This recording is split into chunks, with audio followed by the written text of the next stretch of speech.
আপনি যদি একজন কন্টেন্ট ক্রিয়েটর হয়ে থাকেন তাহলে কিন্তু এই ভিডিওটা আপনার জন্য খুবই প্রয়োজন।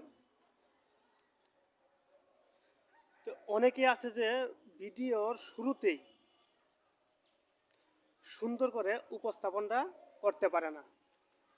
তো এটা কিন্তু ডাজ নট ম্যাটার। ভিডিওর মধ্যে যে জিনিসটা আপনাকে তুলে ধরতে হবে সেটা হলো গিয়ে আপনি জনগণকে কোন জিনিসটা বোঝাতে চাইতেছেন, এটা আপনি সারমর্মভাবে তুলে ধরতে হবে। যদি আপনি শুরুটা অগোছালো থাকে এটা কোনো সমস্যা নেই। আপনি যে কথাটা বলতে চাচ্ছেন, ক্রিয়েটিভদেরকে বোঝাতে চাচ্ছেন, সেটা আপনি সুন্দরভাবে তুলে ধরবেন। সেটাই হলো সবচেয়ে গুরুত্বপূর্ণ বিষয়। আর আপনি যদি এখন মোটিভেশনাল ভিডিও করে থাকেন তাহলে মোটিভেশনাল যত গুরুত্বপূর্ণ কথা আছে সেটা আপনি ভিডিওর মধ্যে তুলে ধরতে হবে।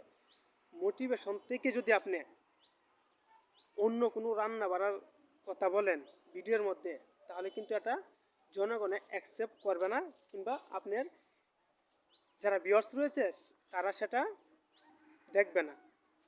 তো আপনি যে বিষয়ে ভিডিও করবেন সেই বিষয়টা সুন্দর করে তুলে ধরার চেষ্টা করবেন। এটাই হলো একজন প্রকৃত কন্টেন্ট ক্রিয়েটরের কাজ।